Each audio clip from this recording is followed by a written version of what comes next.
লাগেজের মধ্যে শুধুমাত্র আমার আর মিশরাতের কিছু কিছু কাপড় রাখা হয়েছে, কিছু কিছু কাপড়। এগুলো শুধু আমার আর তোমার বোনের কিছু কিছু কাপড়, এখনো অনেক কাপড় গুছানোর বাকি রয়েছে। আমার বুরকা, হিজাব, তারপর ভাবছি একটা শাড়ি নিব, তারপরে আরো কিছু থ্রি পিস নিব।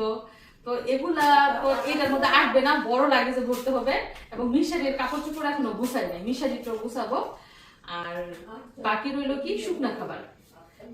শুকনা খাবারের মধ্যে হলুদের গুঁড়া, মরিচের গুঁড়া, ধনিয়া গুঁড়া, জিরা গুঁড়া, রাঁধুনি গুঁড়া এবং রাঁধুনি বিরিয়ানির মশলাও কিন্তু সাথে করে নিয়ে যাচ্ছি। মানে সব টান দিলে দেখা যাবে অনেক জিনিস, সাথে পোলার চালও নিয়ে যাচ্ছি, আপন চালও নিয়ে যাচ্ছি। ভাবেন মামা, এগুলো সব তোমার জিনিস। আপনাদের সাথে একটা জিনিস শেয়ার করি, সেটা হচ্ছে মিশরাতের চাচি আম্মু মিশরাতকে এই যে দেখেন একটা ড্রেস দিয়েছে। মানে যখন আমরা ভিডিও করি সৌদি আরব যাওয়ার জন্য কি কি জিনিস নিয়ে যাব তখন দেয় না, এরপরে দিয়েছিল, এর জন্য আপনাদের সাথে তখন শেয়ার করতে পারি নাই। তো এখন দেখেন এই যে এই ড্রেসটা মিশরাতের চাচি আম্মু দিয়েছে, এটার সাথে এই যে প্যান্টও রয়েছে। এছাড়া মিশারির নানুও কিন্তু এক সেট জামা দিয়েছে, মানে বানানো জামা, দর্জি দিয়ে বানিয়ে দিয়েছে। আর ওর তো অনেক কাপড় চোপড় কিনেছি, যেহেতু ছোট মানুষ, এখন বারন্তি বয়স, দেখা গেছে 1 মাস আগে কিনলে 1 মাস পরে আর ওগুলা পরাইতে পারি না। তো এই হচ্ছে অবস্থা। মেয়েরা আমার কাপড় চোপড়, আরো অনেক কাপড় আছে নতুন নতুন, ওইগুলো নিয়ে যাব। মানে বিদেশে গেলে মন চাই যে আলমারিতে যা আছে সবই নিয়ে যাই।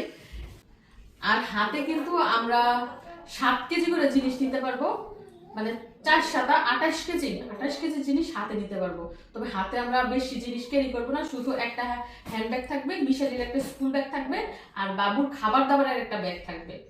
ভাবি এগুলা বুঝলে কই যেতেছেন আপনি? কই যেতেছি তুমি বলো? এই যে আমার এতগুলো লাগেজ, সামনে হচ্ছে মাছ মাংস, বলো কোথায় যেতেছি? ভাইয়ের কাছে যেতেছি। এখন তুমি কি খুশি না তোমার ভাইয়ের কাছে যে আমরা যাইতেছি?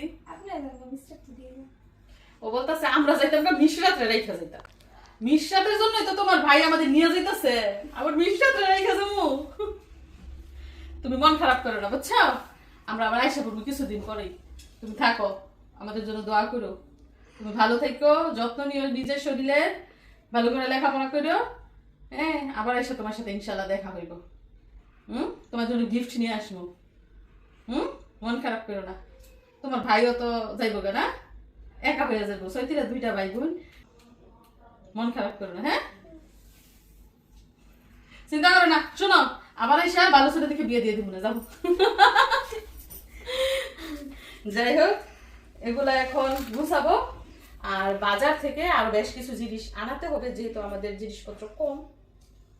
তো সাথেই থাকুন, অবশ্যই ভিডিওর শেষ পর্যন্ত দেখে যাবেন। এদিক দিয়ে আপনাদেরকে একটা দারুণ জিনিস দেখায় এবং আপনারা শিখে নেন। কেউ যদি দেশের বাইরে বেড়াতে যান, অনেক কাপড় চোপড় থাকে, সেই ক্ষেত্রে এভাবে কিন্তু আপনারা লাগেজ বা ব্যাগেজ প্যাকিং করতে পারেন।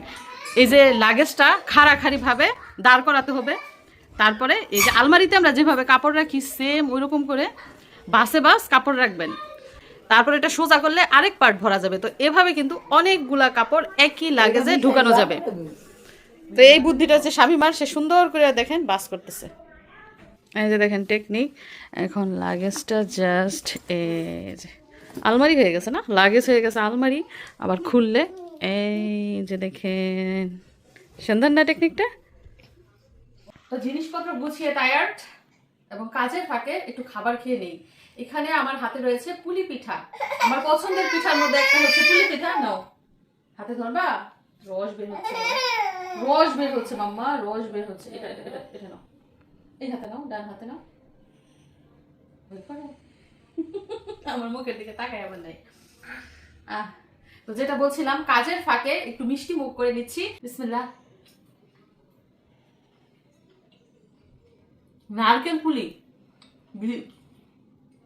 ভিতরে নারকেল আর গুড় দেওয়া।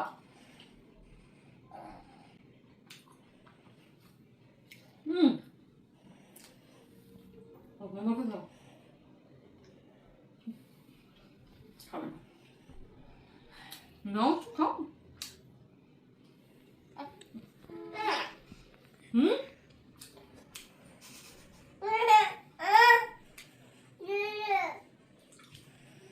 হাতে বলবে না, দেখছেন মুখে রেখে এরকম করে, মানে রাগ করছে আমার সাথে, আমি কেন নিয়ে নিছি আবার পিঠা।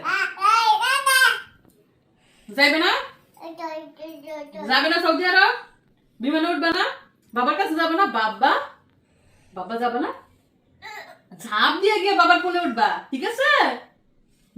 ঠিক আছে। হ্যাঁ, এরকম করে লাফ দিয়ে গিয়ে বাবার কোলে উঠবা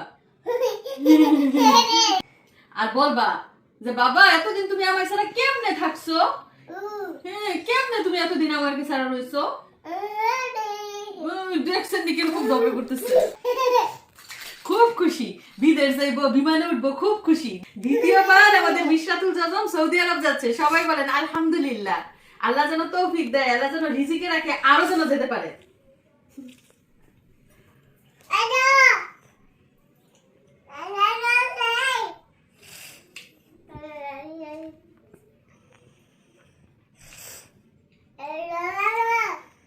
পিঠাগুলো অনেক আগে বানানো হয়েছে, ঠান্ডা হয়ে গেছে, গরম গরম খাইলে আরো মজা লাগতো।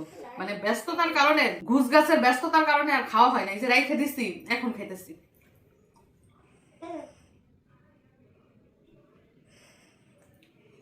মাম্মা আচ্ছা,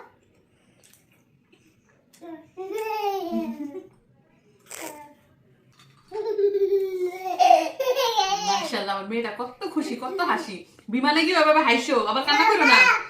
গতবার তো বিমান পুরো উল্টাই ফেলছে, এমন চিৎকার, পুরো 2 ঘন্টা চিৎকার করছে। এবার কিন্তু একটু কান্নাকাটি করবা না, এবার বিমানের ভিতর দিয়ে হাঁটবা তুমি, ঠিক আছে? হাঁটবা দৌড়াইয়া। মাশাআল্লাহ।